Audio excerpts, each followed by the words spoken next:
नमस्कार दोस्तों, स्वागत है आपका अपना यूट्यूब चैनल टुडे एग्जाम पर। दोस्तों आज है 14 सितंबर 2022 और आज आरआरबी ग्रुप डी की एग्ज़ाम थी। सेकेंड शिफ्ट की भी एग्ज़ाम समाप्त हो चुकी है। सेकेंड शिफ्ट के एग्जाम में जीके जे सेक्शन से जो भी प्रश्न पूछे गए हमने पहले एनालिसिस आपको दे चुके हैं। ये है मैथ का और रीजनिंग का एनालिसिस। जो भी मैथ और रीजनिंग के प्रश्न प्राप्त हुए सभी प्रश्नों को लेकर आ गए हैं। बात करेंगे डिफ़िकल्टी लेवल का, तो काफ़ी ही ईजी प्रश्न आ रहा है मैथ और रीजनिंग का। इसमें एलसीएम, एसआईसीआई, नंबर सिस्टम, गोला, बेलन, ट्रेन, एज प्रॉब्लम इत्यादि से प्रश्न जो है पूछा गया था। तो देख लीजिए कौन कौन सा प्रश्न पूछा गया था। दोस्तों सभी आंकड़े भी वही हैं जो एग्जाम में पूछे गए थे और जो मैं अपने तरफ से आपको सजेस्ट करूंगा उस वीडियो के लास्ट में बताऊंगा। राम किसी काम को 6 दिन में तथा श्याम उसी काम को 8 दिनों में करता है, तो दोनों मिलकर उस काम को कितने दिन में करेंगे। तो कई तरीके हैं, जो सबसे बेस्ट तरीके हैं 2 आदमी के लिए। तो यहाँ पे 2 आदमी के लिए 8 और 6 का एलसीएम कितना हो जाएगा, 24 हो जाएगा। एक की डिफिशियंसी मतलब राम की डिफिशियंसी कितना हो जाएगा, 4, और श्याम की डिफिशियंसी कितना हो जाएगा, 3। तो एक दिन में दोनों मिलकर 7 काम करेंगे। टोटल काम आपके पास कितना है, 24। तो 24/7 इस क्वेश्चन के लिए राइट आंसर हो जाएगा। दोनों जो है 24/7 दिन में मिलकर ये काम पूरा करेंगे। इस क्वेश्चन को बनाने के लिए आप यही तरीका अपनाएं, बेस्ट तरीका है। दोनों का एलसीएम ले लीजिए, इफिशियंसी निकाल लीजिए। 4 दिन निकलेगा, 24 में 6 से भाग देंगे तो 6 चौका 24, 24 में भाग देंगे 8 से तो 8 तरीक के 24। तो आप राम का एक दिन में 4 काम करेगा और श्याम एक दिन में 3 काम करेगा, तो दोनों मिलकर एक दिन में 7 काम करेंगे। टोटल काम आपका 24 है, तो 24/7 दिन में पूरा काम हो जाएगा। चलते हैं आगे। एक प्रश्न पूछा गया था कि एक ट्रेन 30 किलोमीटर प्रति घंटा के रफ्तार से एक प्रश्न पूछा गया था कि कोई ट्रेन 30 किलोमीटर प्रति आवर से 2.5 घंटे तक किसी एक स्थान से दूसरे स्थान पे पहुंचती है। दूसरी ट्रेन 40 किलोमीटर की रफ्तार है उसकी, वो 1.5 घंटे तक पहले वाली स्थान पे आ जाती है। ठीक है, तो दोनों ट्रेनों के द्वारा तय किया गया कुल दूरी। अब बताइए, ये गूगली नहीं तो और क्या है, इसमें तो कुछ दिमाग ही नहीं लगाना है।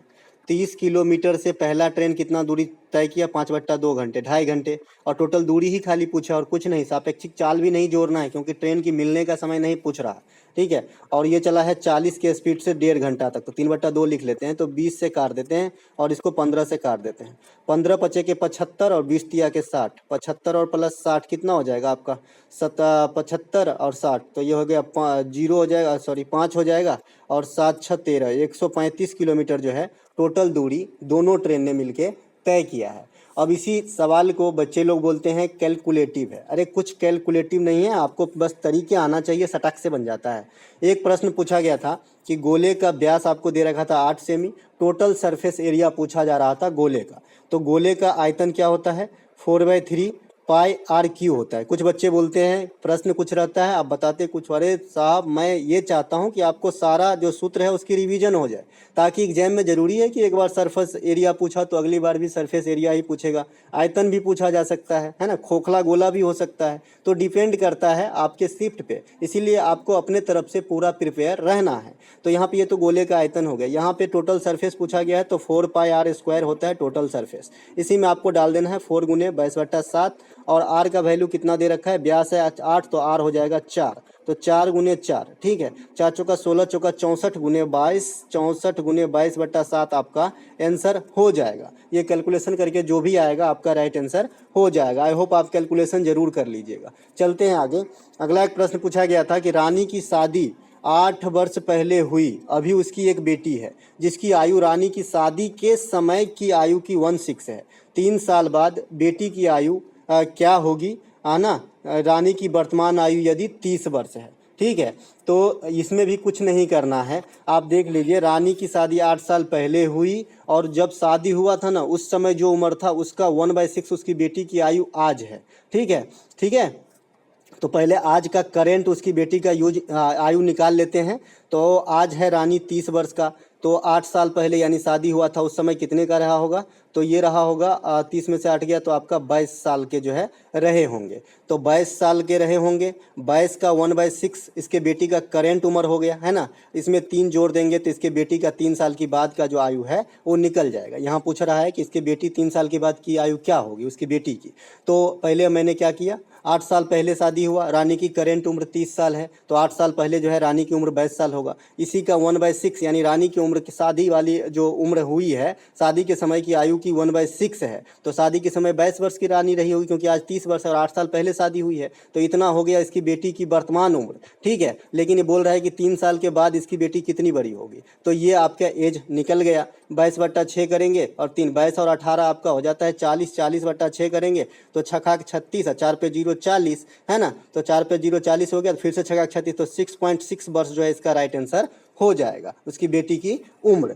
ठीक है, एक प्रश्न यहाँ पे पूछा गया था, एक प्रश्न यहाँ पे पूछा, कोई वस्तु का अंकित मूल्य क्रय मूल्य से 10% अधिक जो है नोट कर दिया जाता है और तब 10% का छूट दिया जाता है, तो लाभ या हानि प्रतिशत क्या होगी। अब बताइए, 100 रुपये की वस्तु है, आपने 110 रुपया रिटेन प्राइज लिख दिया, ये आपका सीपी है और ये आपका डब्ल्यूपी है रिटेन प्राइज। आपने 110 रुपया लिख दिया 100 रुपये की वस्तु को, और 110 रुपये पे जो है 10% का छूट दे दिया, तो 90/100 से गुना कर देंगे, तो 9/10 में एक ही बार लिख लेता हूँ, 9/10 से गुना करेंगे तो 99 रुपया जो है आपका एसपी आ गया विक्रय मूल्य 10% छूट देने के बाद। घाटा कितना लगा, 1 रुपया, 1 रुपया घाटा लगा, और आपका क्रय मूल्य कितना माने थे हम, 100 रुपया, तो 100 में 1 मतलब 1% की जो है हानि हो गई। ठीक है, वैसे भी आप निकालेंगे हानि गुने 100 बट्टा क्रय मूल्य, मैं इसलिए नहीं निकाला क्योंकि इस 100 रुपये पे बराबर ही पड़ता है, तो हानि गुने 100 बट्टा क्रय मूल्य, तो ये कट गया, तो 1 रुपया का जो है 1% का हानि हो गया है। चलते हैं आगे, अगला एक प्रश्न पूछा गया था। अब आप लोग बोलेंगे इतना इजी मैथ पूछा जा रहा है, आप लोग कमेंट किए हो ना, इतना इजी मैथ पूछा जाता है, अब जो पूछा जा रहा है वही बताएंगे। मैं अपने तरफ से जो इनसे मिलता जुलता ट्रिक है सब इसके बाद में जो है आपको डिस्कस कर लेंगे कि आपको आने वाले शिफ्ट में क्या क्या इससे रिलेटेड पढ़ना चाहिए। 5,000 रुपये का 10% की दर से मतलब 1.5 वर्षों में चक्रवृद्धि ब्याज क्या होगी यदि ब्याज 6 माही संयोजित होता है। तो सबसे पहले अगर हाफ अर्ली ब्याज संयोजित होती है तो आपको कुछ क्रिया करने पड़ते हैं, जैसे रेट को जो है 2 से भाग देना पड़ता है और आपको जो है टाइम को 2 से गुना करना पड़ता है। अब ये 2 कहाँ से आती है ये भी आप जान लीजिए, जब 12 महीने में 6 से भाग देंगे, क्योंकि 6 माही है, 12 अगर सालाना होता है तो 12 में 1 से भाग देते हैं। ठीक है, तो कोई मतलब कुछ 12 में 12 से भाग देते हैं तो 1, तो उसका कोई फर्क नहीं पड़ता है, लेकिन यहाँ पे 6 माही है तो 12 में हम 6 से भाग देंगे तो इसका रिजल्ट आता है 2। इसी 2 से हम संक्रिया कर देते हैं, रेट को 2 से भाग और टाइम को 2 से गुना कर देते हैं। ठीक है, तो अब इसी हिसाब से कर लेते हैं, रेट को 2 से भाग करेंगे तो हमारा जो फाइनल रेट आएगा 5% आएगा, क्योंकि 10 को 2 से भाग देंगे, और टाइम को 2 से गुना करेंगे तो हमारा जो है 3 वर्ष टाइम आ जाएगा। अब 3 वर्ष के लिए मैंने क्या बताया है, 3R स्क्वायर RQ में आपको रेट को ढालना है। आपका फाइनल रेट कितना है, 5%, तो 5 तिया 15, 5 25 तिया 75 इस बाद में हो जाएगा, और 5 25 पंचे 125 इधर हो जाएगा। मैंने कहा मुझे इधर 3 अंक नहीं चाहिए, इधर भी नहीं चाहिए, तो इधर 2 ही अंक है पहले से 75, इधर 3 अंक है, एक को मैं इसमें शिफ्ट करूंगा तो 15.7625, 15.7625 इतना प्रतिशत आपको जो है इस मूलधन का निकाल देना है, आपका आंसर निकल जाएगा। चलिए निकाल लेते हैं। 5,000 रुपये का कितना प्रतिशत था, 15.7625, मैंने 4 जीरो नीचे रख देना है। ठीक है, क्योंकि मैं यहाँ पे दशमलव था, दशमलव हटा दिया है। ठीक है, अब 4 जीरो रख दिया है, ये 3 जीरो से 3 जीरो कट गया और परसेंटेज का 2 जीरो और आएगा। ठीक है, तो नीचे अभी आपका 1 पे 3 जीरो है, इस 5 से इस 10 को काट लेते हैं 2 मरतबे। ठीक है, अब 25 चौका 100, 25 छक्के 150, 7 पे 6 76, 25 तिया 75, 1 पर 2 12, नहीं लगा जीरो, 5 25 पंचे 57, 6305/8 हो गया। कितना, 6305/8 हो गया। काट दीजिए, 8 8 64 हो जाता है, 8 7 56 हो जाएगा, फिर 7 बचेगा। ठीक है, 7 पे 0 70 हो जाएगा, 9 8 72, 8 8 64 हो जाएगा। ठीक है, फिर 6 बचेगा, 6 पे 5 65, 8 8 64, 1 पर 0 10, 8 1 8, तो 788 रुपया, 788.1 इसके क्वेश्चन के लिए राइट आंसर हो जाएगा। ये तो था 3 साल का CI।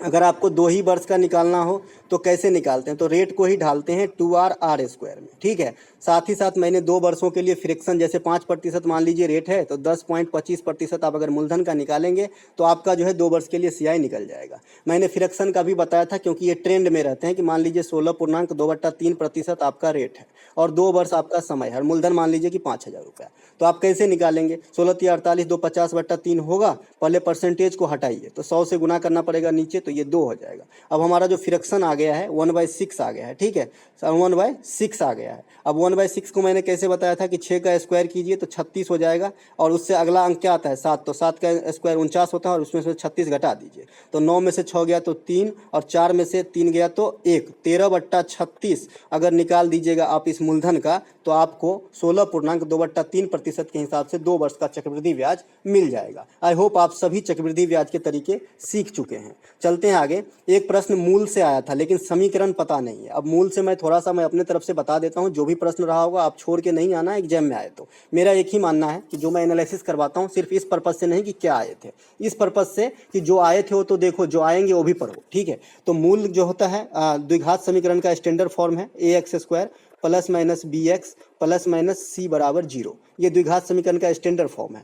अगर मूलों का योग पूछा जाता है तो माइनस b/a होता है, ठीक है। अगर मूलों का गुणन पूछा जाता है तो c/a होता है। इससे पहले जो एनालिसिस करवाया था उसमें 3 और 1/3 मूल दिया था, मैंने उसी से एक समीकरण क्रिएट किया था। इससे समीकरण कैसे क्रिएट करेंगे तो सबसे पहले देख लीजिए मूलों का गुणनफल कितना हो जाएगा, दोनों को गुना कीजिए 3 गुने 1/3 को, तो कितना हो जाएगा 1। तो c के जगह पे हमारा 1 आ गया था, ठीक है। c के जगह पे जो है हमारा 1 आ गया था, ठीक है। c के जगह पे हमारा 1 आ गया था बराबर 0, ठीक है। उसके बाद मूलों का योग क्या होता है, मूलों का योग 10/3 आया था, ठीक है। तो 10/3 कब आएगा, माइनस b/a का मान 10/3, तो हमने माइनस 10/3 x लिखा था, ठीक है, और प्लस 1 और लास्ट में हमने x² लिखा था। x² के पीछे कुछ भी नहीं था क्योंकि खाली मूलों का योग 10/3 और c/a का मान है आपका 1 ही है ना, तो 1/1 करेंगे तो इसके पीछे 1 ही रहेगा, x² के पीछे कुछ भी नहीं था। तो ये समीकरण आया था इससे पहले, याद कीजिएगा, फिर से देख लीजिएगा, नहीं समझ में आए तो हमें पूरा समझाया हूँ, ठीक है। तो मूलों का योग, मूलों का गुणनफल, और अगर मूल दिया रहे तो आप समीकरण क्रिएट करना आप सीख गए हैं।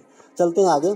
तो मूल से वाला हो गया। एक प्रश्न आया था कि बेलन का आयतन दिया गया था और त्रिज्या 14 दिया गया था और h निकालना था। तो सिलेंडर में मैंने आपको सब चीज़ बताया कि सिलेंडर इस प्रकार का होता है, यहाँ से यहाँ तक h होता है, यहाँ से यहाँ तक r होता है। आयतन की बात करें तो πr² h होती है, ठीक है। और वक्र पृष्ठ की बात करें, वक्र पृष्ठ की, तो 2πrh होता है। संपूर्ण पृष्ठ की बात करें तो वक्र पृष्ठ और वक्र पृष्ठ 2πrh तो होता ही होता है, प्लस 2 बार वृत्त का क्षेत्रफल जुड़ जाता है, यही दोनों, ठीक है। तो ये तो हो गया सूत्र की बात। अब इस प्रश्न में मान लीजिए कुछ भी आयतन दिया गया होता, मान लीजिए 154 दिया गया है आयतन, ठीक है। तो 154 बराबर 22/7 गुने πr² करना है तो त्रिज्या 14 गुने 14 और h निकालना है तो h में यहाँ लिख लिया। 7 दूनी की 14 है ना, 11 दूनी की 22, 11 चौका, ये हो गया आपका 14 से 14 कट गया तो h का वैल्यू जो है 1/4 आ जाएगा, ठीक है। h का वैल्यू जो है 1/4 आ जाएगा 154 के हिसाब से। तो कुछ भी आयतन दिया गया रहे आपको फार्मूला याद होना चाहिए, आराम से निकल जाएगी। फिर से एक बार काट के देख ले, कुछ गड़बड़ तो नहीं हुआ है। 22/7 πr² का मतलब 14 गुने 14 गुने हाइट,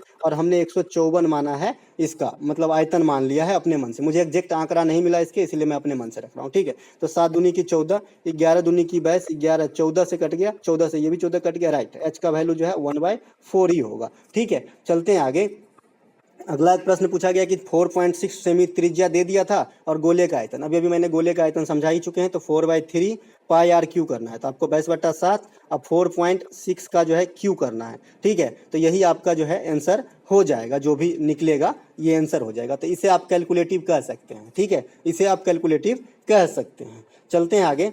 अगला एक प्रश्न आया था कि 0.25 और 0.175 का एलसीएम। दोस्तों मैंने फ्रैक्शन का एलसीएम निकालना आपको सिखा चुके हैं। 25/100 पहले इसको कर लें तो 1/4 हो जाएगा, ठीक है। जितना कटे उतना पहले काटना है, ऐसे नहीं कि 25/100 का ही जो है फ्रैक्शन समझ लिया, ऐसा नहीं। जितना कटना है उतना काट दीजिएगा। 175 बटा इसको 1 पे 3 जीरो करना पड़ेगा, है ना। तो 175 25 सत्ते 175 होता है और 25 40 कटेगा, ठीक है। तो 1/4 और 1/4 और 7/40 का आपको एलसीएम निकालना है। तो एलसीएम जिसका भी निकालना है और जो भी चीज़ निकालना है, मान लीजिए एलसीएम निकालना है तो अंश का एलसीएम, अगर एचसीएफ निकालना होता तो अंश का एचसीएफ और उसका अपोजिट हर का निकालते हैं। हर नीचे वाले को कहते हैं, अंश ऊपर वाले को कहते हैं। तो यहाँ पे एलसीएम निकालना है तो 1 और 7 का एलसीएम हो जाएगा 7, 7 1 7 क्योंकि कटेगा तो नहीं, और नीचे का एचसीएफ निकालना है तो 4 और 40 का एचसीएफ 4 होगा। तो इसका जो एलसीएम है इस आंकड़े का 7/4 हो जाएगा, यही आंसर है। लेकिन ध्यान रहे, जब भी फ्रैक्शन का आप एलसीएम चाहे एचसीएफ निकालेंगे तो आपको जो है पूरी तरीके से जब तक कटता है तब तक काट देना है, ठीक है।